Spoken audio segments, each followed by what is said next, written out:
Kena. Ya, siap. Ya. Bismillahirrahmanirrahim. Assalamualaikum warahmatullahi wabarakatuh. Salam sejahtera kepada anak-anakku, siswa-siswi SMP PGRI Kota Bandung. Kita bertemu lagi di acara atau di jadwal yaitu Sanlat Pesantren Kilat SMP PGRI 2 Kota Bandung tahun 1442 Hijriah. Bagaimana kabarnya anak-anak sekalian? Alhamdulillah, mudah-mudahan kalian selalu ada dalam lindungan Allah Subhanahu wa taala. Tak lupa sebelum kepada materi, Bapak mengingatkan bahwa kita masih di suasana pandemi. Jangan lupa 3M, yaitu cuci tangan, pakai masker, jaga jarak, itu tetap protokol 19 tetap digunakan oleh kalian karena kita masih di suasana pandemi. Alhamdulillah sudah ada keringanan atau tidak begitu mengkhawatirkan, tapi tetap dijaga kesehatan.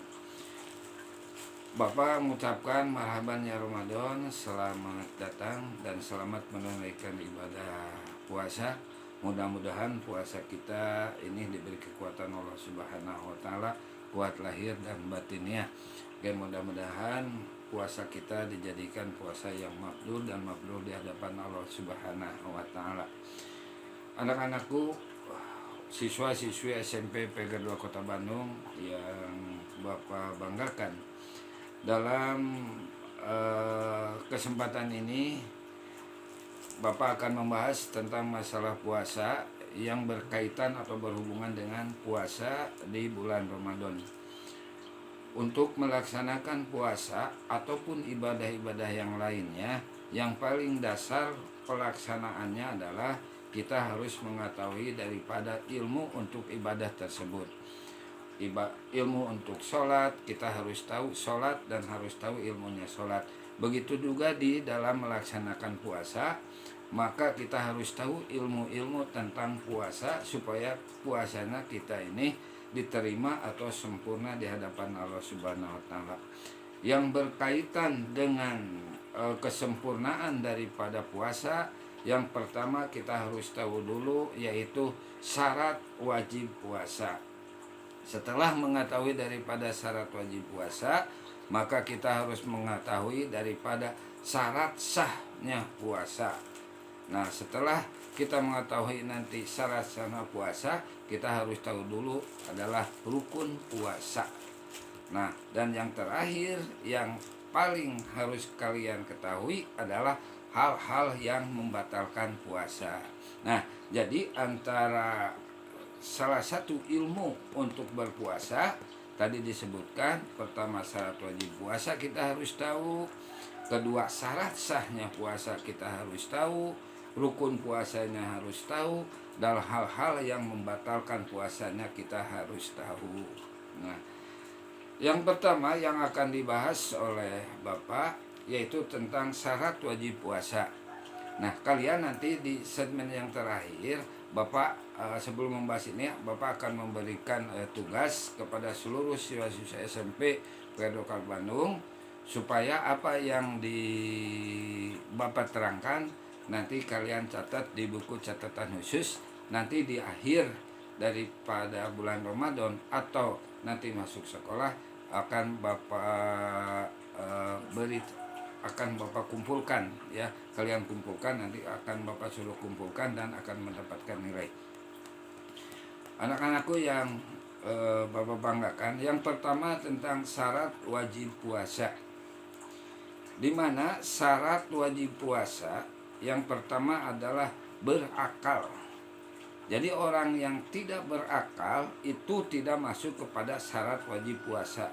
Yang mana sepertinya yaitu orang yang akalnya ada kekurangan, atau dalam bahasa yang populer itu orang-orang yang keganggu akal pikirannya atau orang gila ya, itu tidak wajib untuk berpuasa. Yang kedua yaitu yang baligh.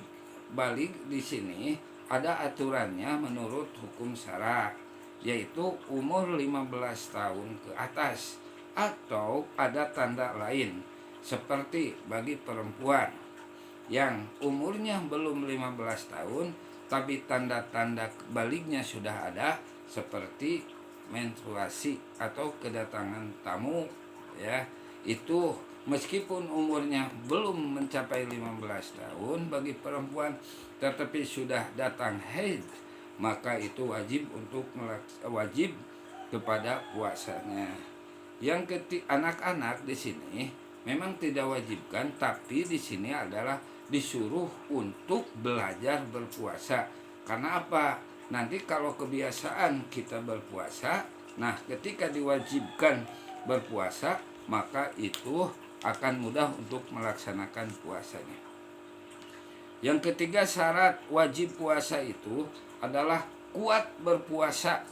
Nah, artinya kuat berpuasa di sini adalah orang yang tidak sakit, atau di sini ya orang yang masih kuat, di sini kuat fisiknya. Bagi orang yang sakit atau yang sudah tua maka tidak wajib puasa. Nah, tapi sakitnya di sini adalah sakitnya yang ketika berpuasa itu mengakibatkan makin parah sakitnya. Maka di sini ya tidak wajib untuk berpuasa. Nah, jadi syarat wajib puasa itu ada 3.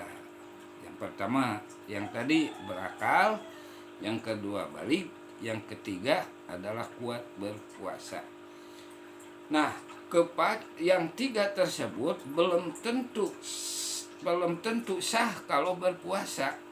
Maka yang 3 ini akan berhubungan dengan syarat sah puasa. Apakah yang balik tadi, yang balik yang kuat, yang sehat akalnya tadi boleh berpuasa secara syarat wajib berpuasa. Tetapi mengingat kepada syarat sah puasa, mereka belum tentu untuk sah puasanya. Maka syarat sah puasa di sini ada 4. Yang pertama, yang tadi ya, syarat sah puasa adalah Islam. Nah, meskipun dia sudah balik, ya, meskipun akalnya sehat, meskipun kuat, tetapi non-Islam, maka meskipun dia puasa sudah masuk kepada syarat wajib puasa, maka puasanya tidak sah. Karena syarat sah untuk puasa itu adalah Islam. Nah, sebagaimana yang dikemukakan di dalam Al-Quran, ya, Allah berfirman, a'udzubillahi minasyaitonirrajim, bismillahirrahmanirrahim, ya ayyuhalladzina amanu kutiba alaikumusyamu kama kutiba alal ladzina min qablikum la'allakum tattaqun. Yang diwajibkan untuk syarat sah puasa itu adalah bagi mereka yang beriman.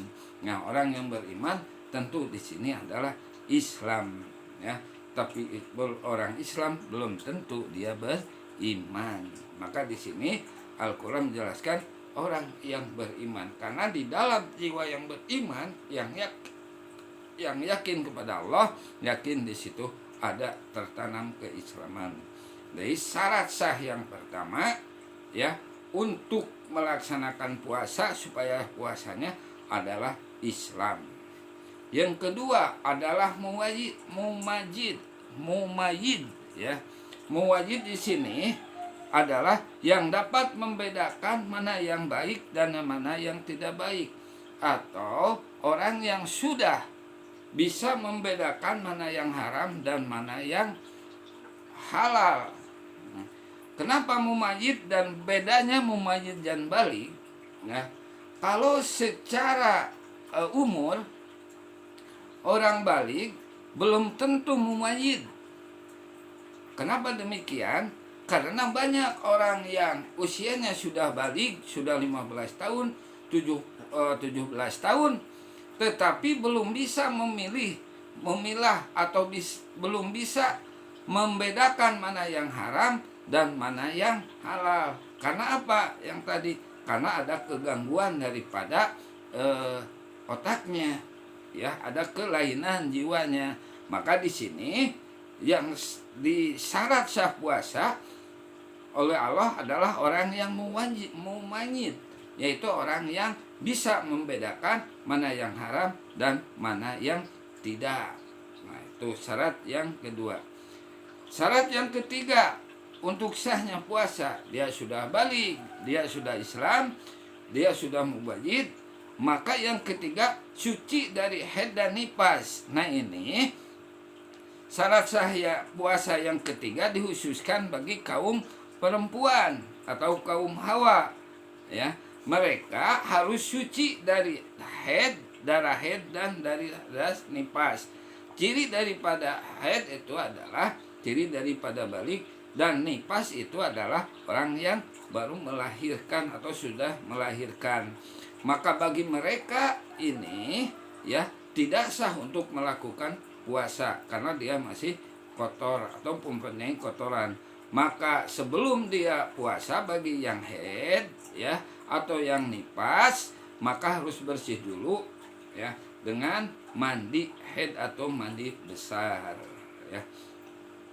Maka bagi mereka yang suci dari yang kena darah haid atau yang lagi haid dan yang nifas, maka di sini tidak sah berpuasa, tapi keduanya wajib membayar puasa yang dinamakan dengan qada puasanya selama dia dalam keadaan haid dan nifas, atau selama dia nifas atau haid, biasanya seminggu, ya, paling lama.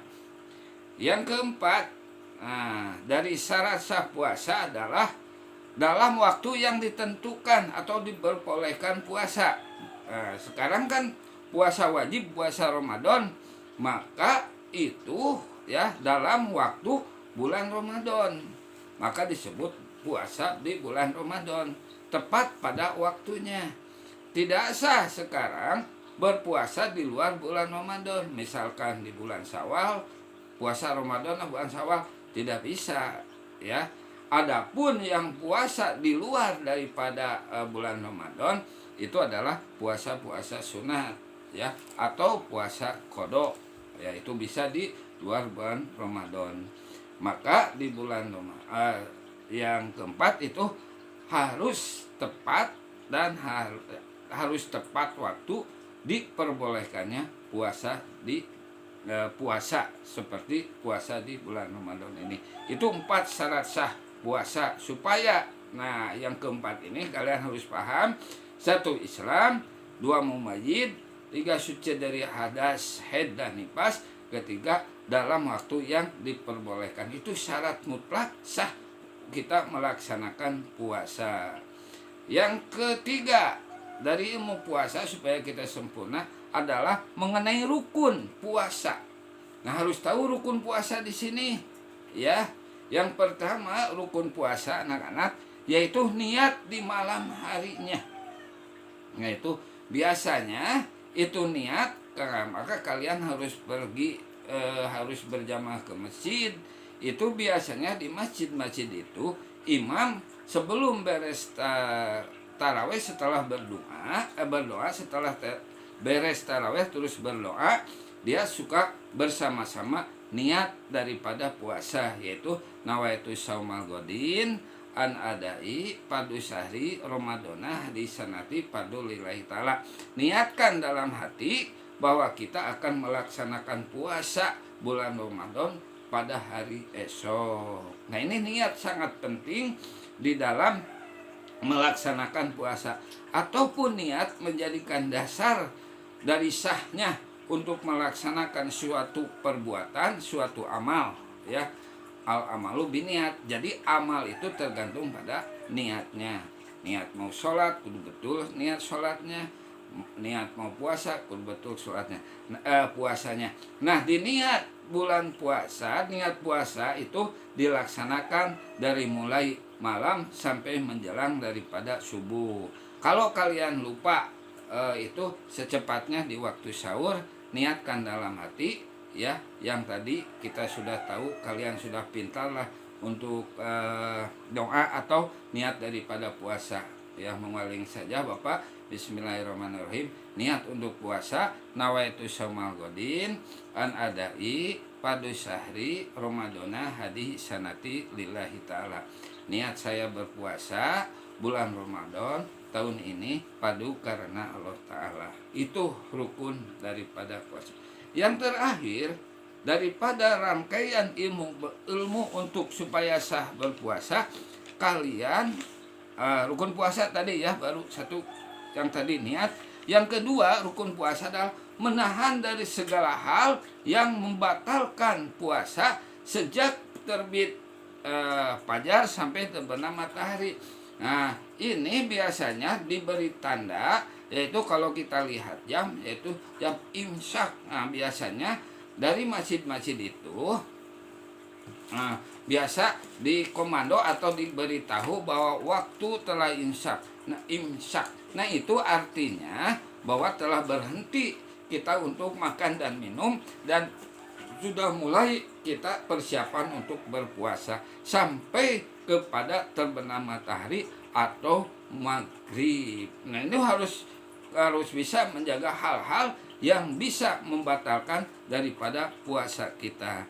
Mana saja yang membatalkan puasa, maka di sini kalian secara garis besar akan Bapak terangkan. Satu, ya, yang membatalkan puasa adalah makan dan minum, ya, makan dan minum di waktu kita berpuasa, ya. Yang kedua, muntah yang disengaja. Nah, muntah yang disengaja. Yang ketiga, ya, bagi yang telah berumah tangga bersetubuh di siang hari waktu berpuasa. Yang keempat adalah keluar darah haid, ya, atau nipas, yaitu bagi perempuan. Nah, ketika datang pada waktu itu pula harus dibatalkan. Jangan sampai menunggu waktu maghrib. Maka hukumnya haram bagi anak-anak di sini ya yang menjelang dewasa. Ketika sudah jam 5 nih keluar darah haid, maka pada waktu itu kalian harus membatalkan puasa dengan cara minum atau makan, ya. Jangan menunggu nanti saja maghrib, jangan, tapi harus dibatalkan dulu pada waktu itu. Yang kelima daripada membatalkan puasa adalah gila. Nah, gila di siang hari, ujuk-ujuk teu pararuguh yang ngomong, lelempangan tepuguh ngomong tepuguh di siang waktu berpuasa, maka pada waktu itu dia batal puasanya, ya. Ai gila di waktu malam mah dan tidak lagi menghukum puasa, kena antep, ya. Nah, yang keenam, yang terakhir adalah bagi orang baik laki-laki perempuan adalah keluar mani dengan sengaja atau bersentuhan dengan perempuan. Nah, ini adalah pada saat itu maka hal tersebut bisa membatalkan puasa. Nah, itu harus tahu ya. Dari satu, ya, syarat wajib puasa ada 3, ya. Syarat sah puasa ada 4, ya. Rukun puasa ada 2, ya. Yang membatalkan puasa secara garis besar ada 6. Jadi rumusnya adalah 3, 4, 2, 6. Nah, kalian harus tahu mana tadi anak-anak, ya. 3, 4, 2, 6. Nah, itu rumus untuk berpuasa supaya puasanya itu sempurna. Nah, sebelum diakhiri daripada sanlat ini, ya, mudah-mudahan Allah memberkati kita semua. Kalian semua siswa-siswa SMP PGD Kota Bandung, silahkan untuk dicatat apa yang Bapak berikan dan ditambah dengan 1 PR, tulis surat, ya, tulis Al-Quran yang berhubungan dengan puasa Ramadan, tulis Arabnya dan terjemahannya, ya. Maka kita bersama-sama berdoa pada Allah Subhanahu wa taala, mudah-mudahan puasa kita dalam lindungan Allah Subhanahu wa taala. Rabbana atina fid dunya hasanah wa fil akhirati hasanah wa qina adzabannar. Sebelum Bapak akhirin ini, mohon maaf yang sebesar-besarnya kita dalam berpuasa. Kalau ada hal-hal yang kurang berkenan, kita saling memaafkan sehingga kita suci dalam melaksanakan ibadah puasa. Semangat terus dengan protokol 19, jangan lupa 3M, yaitu cuci muka, cuci tangan, wow, cuci tangan, terus pakai masker, jaga jarak dimanapun kalian berada, dan jangan berkerumun ya. Semangat terus dengan COVID-19 pun yang terjadi, kita tetap bertakwa dan berlindung pada Allah Subhanahu wa Ta'ala. Assalamualaikum warahmatullahi wabarakatuh.